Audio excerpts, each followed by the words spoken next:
Welcome to TSAT. This is Eshwar Kumar. So వీడియోలో మనం current affairs May 2025కి సంబంధించినటువంటి జాతీయ అంశాలను డిస్కస్ చేసుకోబోతూ ఉన్నాం.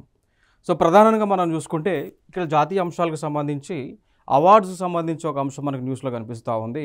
అదే like Gaddar film awards. So Telangana ప్రభుత్వం ప్రతిష్టాత్మకంగా ఇస్తున్నటువంటి చలనచిత్ర రంగానికి సంబంధించినటువంటి awards, Gaddar film awards. So మొట్టమొదటిసారిగా మరి ఈ సంవత్సరం అనౌన్స్ చేయడం జరిగింది. సో దీనికి ఈ అవార్డ్స్ కమిటీ యొక్క చైర్మన్గా యాక్టర్ అయినటువంటి జయసుధ గారు ఉన్నారు. దాని తర్వాత ఫిలిం డెవలప్మెంట్ కార్పొరేషన్ చైర్మన్గా అయినటువంటి దిల్ రాజు గారు. సో వీరిద్దరి యొక్క నేతృత్వంలో వీరి యొక్క జ్యూరీ కమిటీలో ఈ యొక్క అవార్డ్స్ అనేటువంటిది వీరు ఎంపిక చేయడం జరిగింది. మరి యొక్క అవార్డ్ సెరమనీ అనేటువంటిది హైదరాబాద్లో ఉన్నటువంటి హైటెక్స్లో జూన్ 14వ తేదీన 2025న ఈ యొక్క అవార్డ్స్ ప్రధానోత్సవం అనేటువంటిది చేయబోతా ఉన్నారు. మరి అయితే ఇక్కడ ఈ అవార్డ్స్ జాబితాని ఒకసారి మనం చూద్దామండి. మరి ఎవరెవరికి ఏ అవార్డ్స్ వస్తూ ఉన్నాయి అనేటువంటివి ఒకసారి మనం చూద్దాం ఇక్కడ. సో ఉత్తమ చిత్రంగా కల్కి. సో ఏదైతే మనకి ప్రభాస్ హీరోగా కథానాయకుడిగా నిర్మించినటువంటి సినిమా ఏదైతే ఉందో, సో ఆ సినిమాకి ఉత్తమ చిత్రం అవార్డుని ఇవ్వడం జరిగింది. సో కల్కికి. నెక్స్ట్ ఉత్తమ రెండో చిత్రం మనం చూసుకుంటే పొట్టేల్. సో పొట్టేల్ అనేటువంటి మూవీ ఏదైతే మనకు పొట్టేల్ అనేటువంటిది ఆ సినిమాలో దాన్ని అమ్మటానికి, సో పొట్టేల్ అనేటువంటి దాన్ని అమ్మటానికి, దాన్ని పోషించడానికి, ఆ కథ చుట్టూ, కథ యొక్క సారం చుట్టూ తిరుగుతుందో ఆ సినిమాకి, చిత్రానికి రెండవ ఉత్తమ చిత్రం అవార్డుని ప్రజెంట్ చేయడం జరిగింది, అనౌన్స్ చేయడం జరిగింది. ఇంకా దాని తర్వాత ఉత్తమ మూడో చిత్రంగా లక్కీ భాస్కర్ని సెలెక్ట్ చేయడం జరిగింది, ఎంపిక చేయడం జరిగింది. సో ఈ లక్కీ భాస్కర్ అనేటువంటి సినిమా ఏదైతే ఉందో, సో ఈ సినిమా అంతా కూడా బ్యాంక్కి సంబంధించి ఏదైతే మనకు అప్పుడు అంతకుముందు స్కామ్ 1992 సినిమా ఏదైతే ఉందో, లేదా వెబ్ సిరీస్ ఏదైతే ఉందో, ఆ వెబ్ సిరీస్ కంటిన్యూస్గా చెప్పుకోవచ్చు. అంటే లైక్ ఈ స్టాక్ ఎక్స్చేంజెస్ ఏవైతే ఉన్నాయో, ఈ స్టాక్ ఎక్స్చేంజెస్ కానీ, షేర్ మార్కెట్స్ కానీ, అవి బ్యాంక్స్ కలిసి ఏ విధంగా ఆర్థిక వ్యవస్థని ఇన్ఫ్లుయెన్స్ చేయగలవు, ఏ విధంగా ఈ యొక్క స్టాక్ మార్కెట్స్ని ప్రభావితం చేస్తూ ఉంటాయి బ్యాంక్ ఎంప్లాయీస్ వీళ్ళందరూ కూడా కలిసి అనేటువంటి కథ సారాంశంతో నిర్మించినటువంటి మూవీ లక్కీ భాస్కర్. సో దానికి ఉత్తమ మూడవ చిత్రం అవార్డు కింద ఎంపిక చేయడం జరిగింది. ఇక దాని తర్వాత ఉత్తమ నటుడికి, సో ఉత్తమ నటుడి కింద అల్లు అర్జున్ గారిని ఎంపిక చేయడం జరిగింది. సో అల్లు అర్జున్ పుష్ప 2 సినిమాకి గాను, సో పుష్ప 2లో ఆయన యాక్ట్ ఏదైతే మనకి నటించారో ఆ నటులకు ఉత్తమ నటుడు అవార్డుని సెలెక్ట్ చేయడం జరిగింది. లైక్ మనందరికీ తెలుసు పుష్ప 2 అనేటువంటిది మనకి చిత్తూరులో ఉన్నటువంటి అడవులు ఏవైతే ఉన్నాయో, సో చిత్తూరులో ఉన్నటువంటి అడవులలో దొరికేటువంటి ఈ యొక్క శాండిల్వుడ్ ట్రీస్కి సంబంధించి వాటి యొక్క స్మగ్లింగ్కి సంబంధించినటువంటి సినిమా, క్లియర్. సో దానిలో యాక్ట్ చేసినందుకు గాను ఇక ఉత్తమ నటుడు అవార్డు కింద ఎంపిక చేయడం జరిగింది. మరి ఉత్తమ నటి, సో కథానాయికగా నివేదా థామస్ని ఎంపిక చేయడం జరిగింది. మరి చిత్రం వచ్చేసి 35 చిన్న కథ కాదు, సో 35 years ఏజ్, ఇది చిన్న కథ కాదు అనే టైటిల్తో మూవీ ఉంటుంది. సో జనరల్గా ఒక like family ladies 35 years of ఏజ్లో ఫ్యామిలీ లేడీస్ ఏ విధంగా ఫ్యామిలీని మౌల్డ్ చేస్తూ, ఏ విధంగా ఫ్యామిలీ ప్రగతి మార్గంలో ఉండే విధంగా ఏ విధంగా ఉంటుందో, సో ఆ కథ సారాంశంతో తెరకెక్కినటువంటి సినిమా ఇది. సో దీనికి ఈ సినిమాలో నటించినందుకు గాను నివేదా థామస్కి ఈ అవార్డు కింద సెలెక్ట్ చేయడం జరిగింది. నెక్స్ట్ ఉత్తమ డైరెక్టర్గా నాగ్ అశ్విన్. సో కల్కి సినిమా మనందరం చూసాం ఆల్రెడీ. కల్కి సినిమా అనేటువంటిది లైక్ ఇప్పుడు గతంలో జరిగినటువంటి లైక్ మైథలాజికల్ పాయింట్ ఆఫ్ వ్యూలో తీసినటువంటి సినిమా. సో దీనికి డైరెక్టర్గా ఉన్నటువంటి ఉత్తమ డైరెక్టర్ నాగ్ అశ్విన్ కింద సెలెక్ట్ చేయడం జరిగింది. నెక్స్ట్ వచ్చేసి ఉత్తమ సహాయ నటుడి కింద ఎస్జే సూర్య. సో సరిపోదా శనివారం మూవీ రెలవెంట్ అయిన, సో వారిని ఇక్కడ సెలెక్ట్ చేయడం జరిగింది. నెక్స్ట్ ఇంకొక కేటగిరీ మనం చూసుకుంటే ఉత్తమ సహాయ నటి కింద Saranya Pradeep. So Ambajipeta marriage band movie. Next ఉత్తమ హాస్య నటుడు చూసుకుంటే సత్య, వెనిల కిషోర్. నెక్స్ట్ మత్తు వదలరా సినిమాకి సంబంధించి. అండ్ ఉత్తమ సంగీత దర్శకుడు చూసుకుంటే బీమ్స్ రజాకార్ ఆ మూవీకి సంబంధించి. ఉత్తమ story writer Shiva Paladugu. So వీరు ఈ కేటగిరీస్ కింద వీరిని సెలెక్ట్ చేయడం జరిగింది గద్దర్ ఫిలిం అవార్డ్స్కి సంబంధించి. ఇంకా తర్వాత మనం చూసుకుంటే ఇంకా ఇక్కడ ఉత్తమ screenplay Venky Atluri lucky భాస్కర్కి సంబంధించి. అండ్ ఉత్తమ గాయకుడు సిద్ శ్రీరామ్, ఊరు పేరు భైరవ కొన సంబంధించి. అండ్ ఉత్తమ గాయని శ్రేయా ఘోషల్ పుష్ప 2కి సంబంధించి. అండ్ ఉత్తమ కొరియోగ్రాఫర్ గణేష్ ఆచార్య దేవరా మూవీకి సంబంధించి. Special jury award Dulquer Salmaan lucky Bhaskar సంబంధించి. ఇంకా దాని తర్వాత debut film director Yaduvamsi, so committee Kurrollu మూవీకి సంబంధించి. 2024 ఉత్తమ బాలల చిత్రం 35 చిన్న కథ కాదు. And best environment heritage history విభాగం నుంచి Razakar. National integrity social uplift ఆ విభాగం నుంచి కమిటీ కుర్రాళ్ళు. ఇంకా తర్వాత మనం చూసుకుంటే ఇవి ఆ గద్దర్ అవార్డ్స్కి సంబంధించినటువంటి సో విన్నర్స్ యొక్క జాబితా. సో ఈ యొక్క విన్నర్ సెరమనీ అంటే లైక్ అవార్డ్స్ ప్రధానోత్సవం అనేటువంటిది హైటెక్స్లో జరగబోతూ ఉంది. సో ఇది అవార్డ్స్ సంబంధించినటువంటి అంశాలు. నెక్స్ట్ మనం చూసుకుంటే లైక్ మిలిటరీ ఎక్సర్సైజెస్ న్యూస్లో ఉంది ఇక్కడ. సో నొమాడిక్ ఎలిఫెంట్ అనేటువంటి ఒక మిలిటరీ ఎక్సర్సైజ్ న్యూస్లో ఉంది. మరి సాధారణంగా వీటికి సంబంధించేటువంటి క్వశ్చన్స్ మనకు వస్తాయి అంటే లైక్ నొమాడిక్ ఎలిఫెంట్ అనేటువంటి విన్యాసం ఏ రెండు దేశాల మధ్య జరిగింది అనేటువంటి క్వశ్చన్ అడగడానికి ఛాన్సెస్ ఉంటాయి. మరి ఏ రెండు దేశాలు అంటే ఇండియా అదేవిధంగా మంగోలియా. సో ఇండియా మంగోలియా రెండు దేశాల మధ్య జరిగినటువంటి సైనిక విన్యాసం పేరు నొమాడిక్ ఎలిఫెంట్ అంటాం. మరి ఇది చెప్పుకుంటే ఎన్నోవ ఎడిషన్ అన్నప్పుడు 17వ ఎడిషన్ అండి, 17th ఎడిషన్ అంటాం. మరి జరగబోయేటువంటి ప్లేస్ మనం చూసుకుంటే మంగోలియా దేశంలో ఉన్నటువంటి ఉలెన్ బాతార్ అనేటువంటి ఒక ప్లేస్లో జరగబోతూ ఉంది.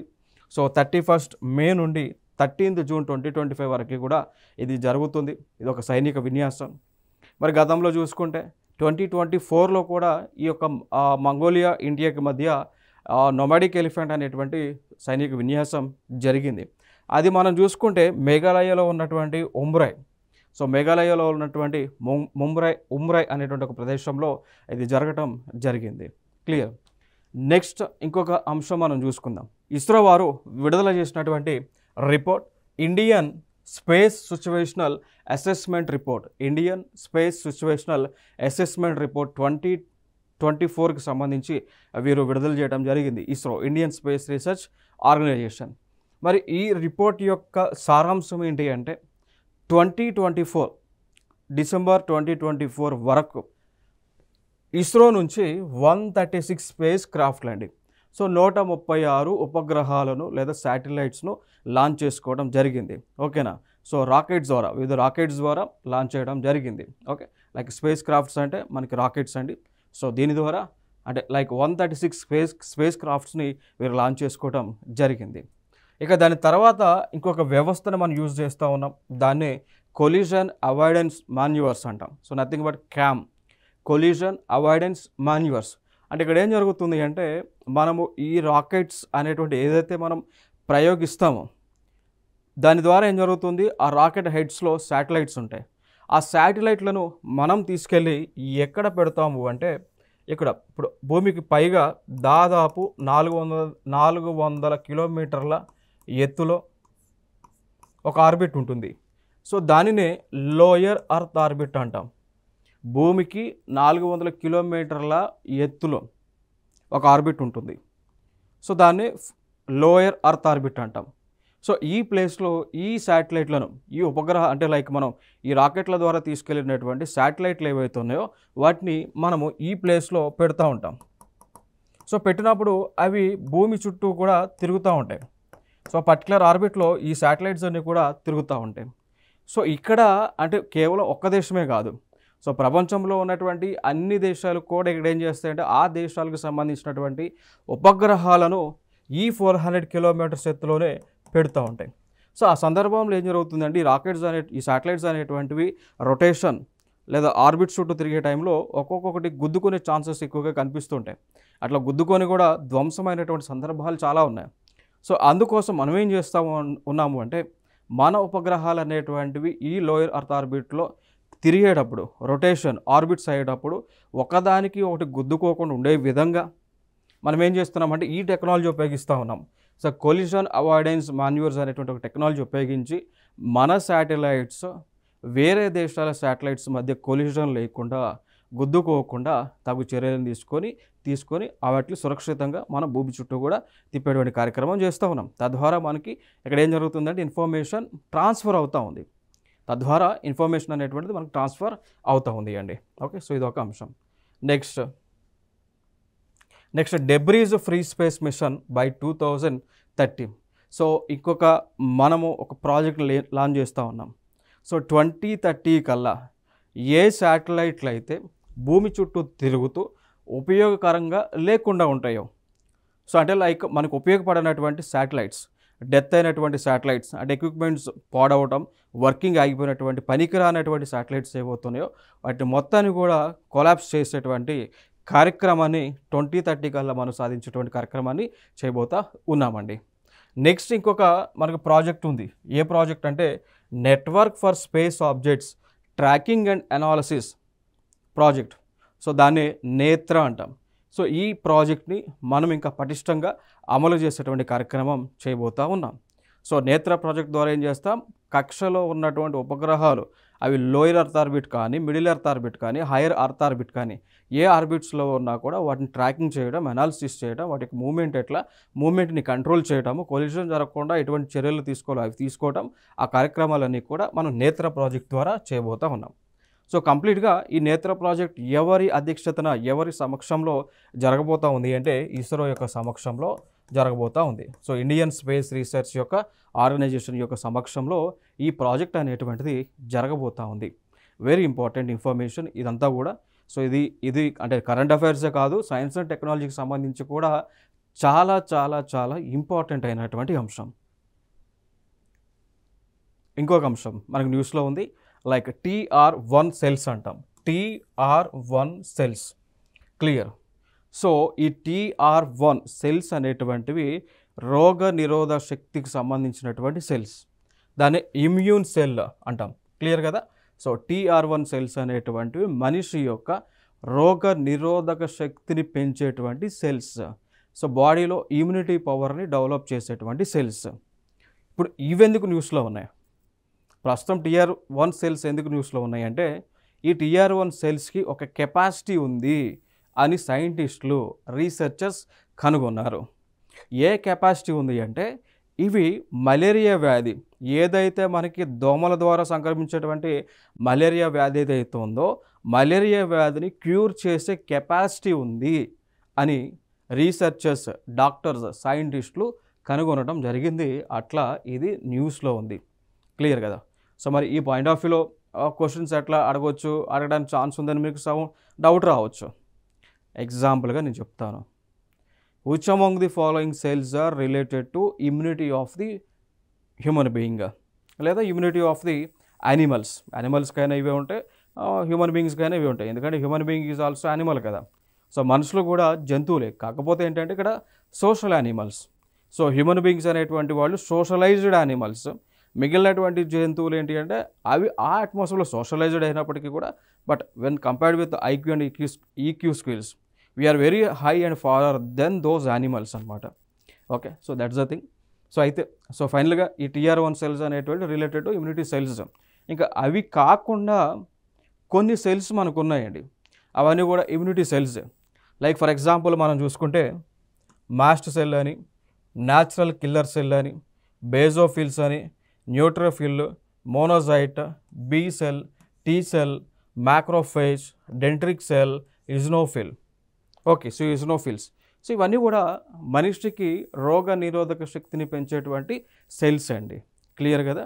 సో అంటే లైక్ మనకి బ్లడ్ టెస్ట్ చేసినా కానీ ఈ సెల్స్ లైక్ ఇజ్నోఫిల్ కౌంట్ ఎంత, న్యూట్రోఫిల్ కౌంట్ ఎంత, మోనోజైట్ కౌంట్ ఎంత, మ్యాక్రోఫేజ్ కౌంట్ ఎంత, బాజోఫిల్స్ కౌంట్ ఎంత అని తీసుకుంటారు. సో దీన్ని బట్టి ఏం చేస్తారంటే మనిషిలో రోగ నిరోధక శక్తి ఏ విధంగా ఉంది అనేటువంటిది ఇక్కడ మనకు physician, nothing but doctors analysis చేసి ఆ రిలవెంట్ యాంటీబయాటిక్ మెడిసిన్స్ లేదా యాంటీవైరల్ మెడిసిన్స్ సజెస్ట్ చేయడం జరుగుతుంది. Like antifungal, something relevant to the disease అనమాట. క్లియర్. నెక్స్ట్ మీథేన్ ఎమిషన్స్కి సంబంధించి ఆ న్యూస్లో ఉంది. సో ఇక్కడ మనం నేర్చుకోవాల్సిన అంశాలు ఏంటి అంటే ముందుగా కొన్ని అంశాలు మనం ఫోకస్ చేయాలి. ఏంటి అంటే మీథేన్ నథింగ్ బట్ CH4. మనం ఒకటి గుర్తించాలి, మీథేన్ అనేటువంటిది కూడా ఒక గ్రీన్ హౌస్ గ్యాస్ అని గుర్తించాలి. అర్థమైందా. So methane is also one of the green house gas. Methane is also one of the pollutant. So it is leads to pollution. So methane, the release of methane is polluting the environment. So it is leads to air pollution. And methane is also one of the example for green house gas, GHG అనమాట. Okay, so ఇవి ఇక్కడ ఇంపార్టెంట్గా మనం గుర్తుపెట్టుకోవాల్సిన అంశాలండి. ఇంకా అయితే పాటు ఇక మరి ఈ గ్రీన్ హౌస్ గ్యాసెస్ అనేటువంటివి విడుదల అవ్వడానికి సోర్సెస్ ఏంటో తెలుసుకోవాలి.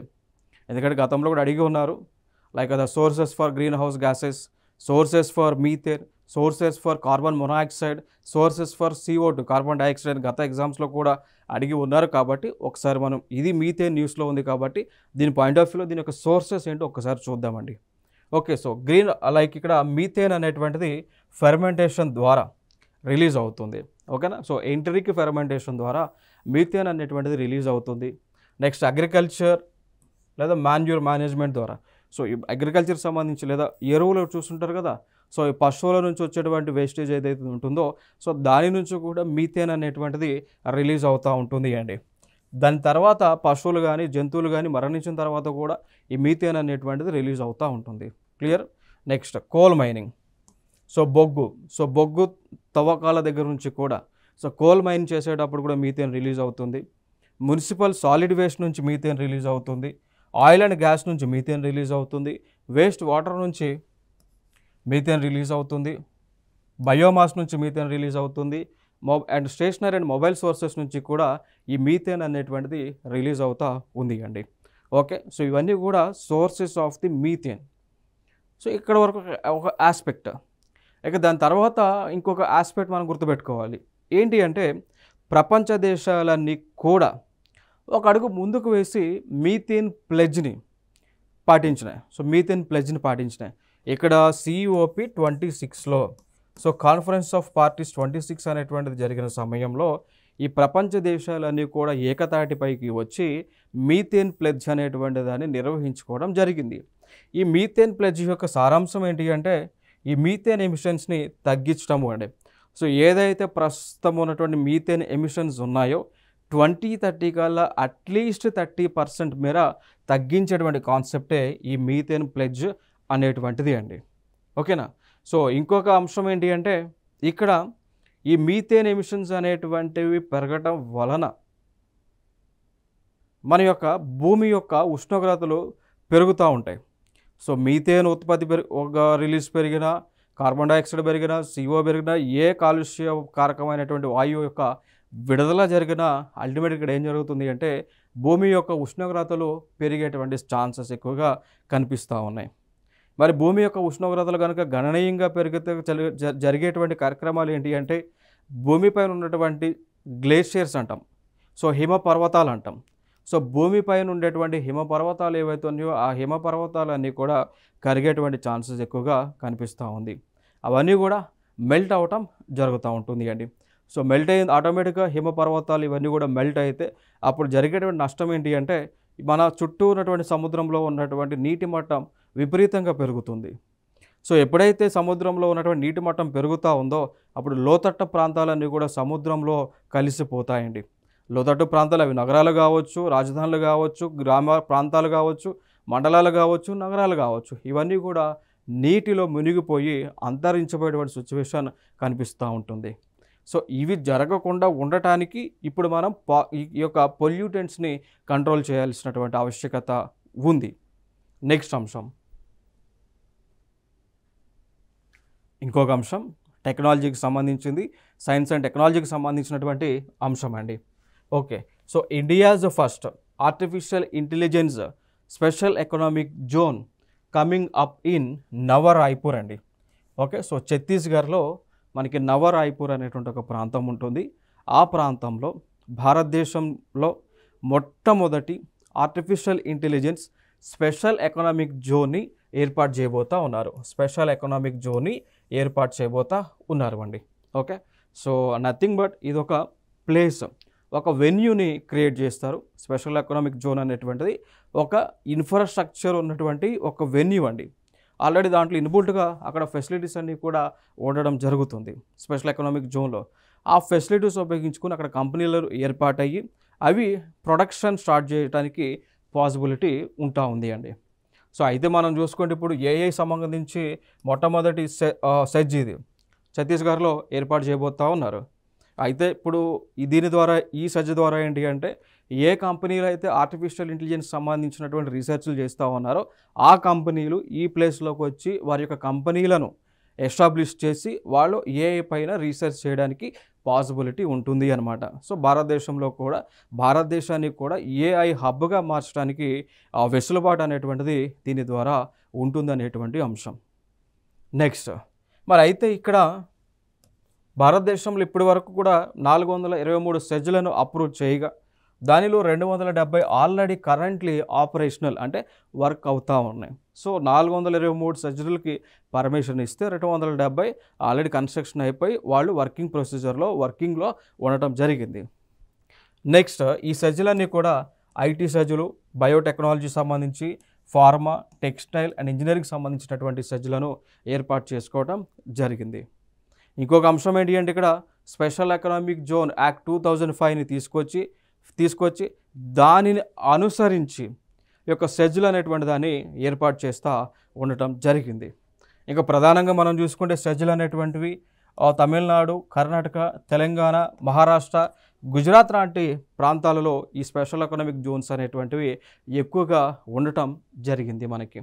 ఓకే, సో దానివల్ల మరి సెజ్ల వల్ల కలిగేటువంటి బెనిఫిట్స్ ఏంటి అంటే ముందుగా ఈ కంపెనీలు టెక్నాలజీ ట్రాన్స్ఫర్ భారతదేశానికి చేస్తాయి, దాంతోపాటు ప్రొడక్టివిటీ చేస్తాయి, ఎంప్లాయ్మెంట్ ఇస్తాయి, స్కిల్స్ పెంచుతాయి, ట్యాక్స్ పే చేస్తారు.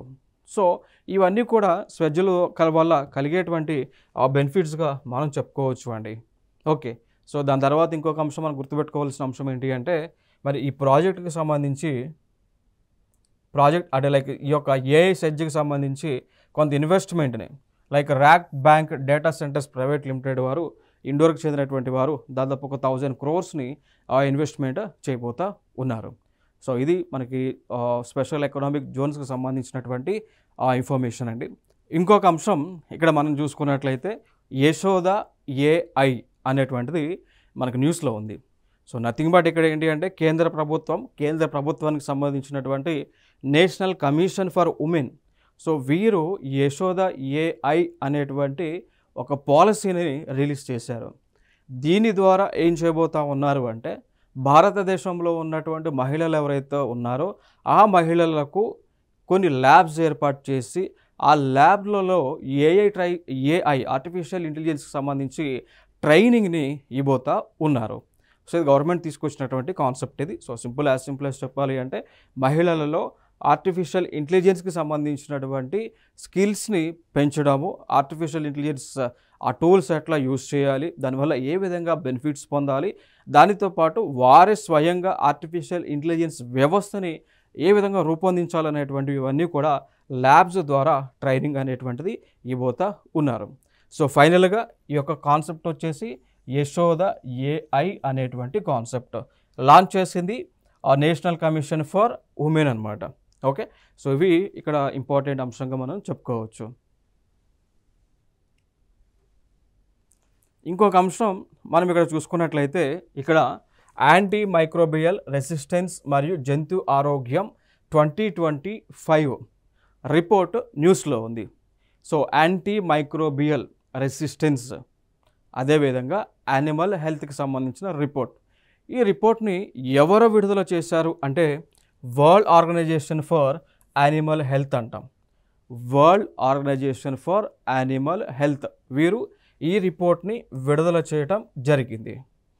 ఇంకొక అంశం యాంటీ మైక్రోబియల్ రెసిస్టెన్స్ ఏఎంఆర్ అంటాం. యాంటీ మైక్రోబియల్ రెసిస్టెన్స్ అంటే ఏంటి అంటే ఇక్కడ పాథోజన్స్ అనేటువంటివి డ్రగ్ రెసిస్టెన్స్ అవుతూ ఉంటాయండి. ఓకే, లైక్ పాథోజన్స్ అంటే మన బాడీలో ఉండేటువంటి బ్యాక్టీరియా కానీ, వైరస్ కానీ, ఫంగస్ కానీ ఇవేం చేస్తాయంటే మనం వేసుకునేటువంటి మందులు పని చేయకుండా చేస్తుంటాయండి. దాన్నే మనం అంటాము యాంటీ మైక్రోబియల్ రెసిస్టెన్స్ అంటాం. సో ఒక మనిషి వేసుకునేటువంటి మందులు ఆ వ్యాధులకు సంబంధించి పని చేయకపోవడం జరుగుతుంటుంది. జనరల్గా అది ఎప్పుడు జరుగుతుంది అంటే ఆ మనిషి రెగ్యులర్గా యాంటీబయాటిక్స్ వేసుకుంటే వితౌట్ డాక్టర్ ప్రిస్క్రిప్షన్ కానీ లేదా ఏది నచ్చితే అది యాంటీబయాటిక్ మందులు వేసుకున్నా లేదా ఒకే యాంటీబయాటిక్ మందుని దీర్ఘకాలికంగా వేసుకున్నా కూడా అప్పుడు ఏం జరుగుతుందంటే బాడీలో ఉండేటువంటి ఆ బ్యాక్టీరియా లేదంటే మైక్రో ఆర్గానిజమ్స్ ఏవైతే ఉన్నాయో అవి రెసిస్టెన్స్ పొందుతుంటాయండి. అప్పుడు ఆ మందులు పని చేయకపోతే ఆటోమేటిక్గా ఆ మనిషి మరణానికి దారితీస్తుంది. ఓకేనా. సో అది ఇక్కడ ఏఎంఆర్, యాంటీ మైక్రోబియల్ రెసిస్టెన్స్ అని చెప్తూ ఉంటాం. దీని ద్వారా ఏంటి అంటే ఏఎంఆర్ కనుక ఎక్కువ విపరీతంగా పెరిగింది అనుకోండి, అప్పుడు ఏం జరుగుతుంది అంటే మందులు అనేటువంటి మనుషులకు పనిచేయనప్పుడు మనుషులలో అంటే లైక్ వర్క్ చేసేటువంటి కెపాసిటీ తగ్గిపోతుంది. మనుషులలో వర్క్ చేసేటువంటి కెపాసిటీ తగ్గింది అనుకోండి, ఆటోమేటిక్గా దాని యొక్క ప్రభావం అనేటువంటి దేశం యొక్క ఆర్థిక వ్యవస్థ పైన పడుతుంది. ఫర్ ఎగ్జాంపుల్ మనం చూసుకుంటే నివేదిక ప్రకారం 2035కి అంటే 2035 లోపు సగటున మనం చూసుకుంటే మనిషి యొక్క లైఫ్ ఎక్స్పెక్టెన్సీ అనేటువంటిది 1.8 ఇయర్స్ అంటే 1 సంవత్సరం 1.8 ఇయర్స్ మేర తగ్గుతుందని చెప్తా ఉన్నారు. కారణం ఏంటి అంటే ఇక్కడ యాంటీ మైక్రోబియల్ రెసిస్టెన్స్ అనేటువంటిది రావటం ద్వారా తగ్గుతుంది అని చెప్తా ఉన్నారు. అంటే పాపులేషన్ తగ్గుతుంది ఏంటి, మనిషి యొక్క అంటే లైక్ పాపులేషన్ తగ్గుతుంది, డిజీజ్ అనేటువంటివి వ్యాధులు అనేటువంటి ఎక్కువగా పెరుగుతుంది అంటే అప్పుడు వర్కింగ్ కెపాసిటీ అనేటువంటిది తగ్గుతుంది. కాబట్టి దాని ద్వారా ఎంత మేర దాదాపు $100 ట్రిలియన్ మేర ప్రపంచానికి, ప్రపంచ ఆర్థిక వ్యవస్థకు నష్టం చేకూరుతుంది అని ఈ రిపోర్ట్ యొక్క సారాంశం అండి. సో ఇవి మనకి సంబంధించినటువంటి కరెంట్ అఫైర్స్. సో నెక్స్ట్ వీడియోలో సరికొత్త అంశాలతో మీ ముందుకు రావడం జరుగుతుంది. Thank you so much.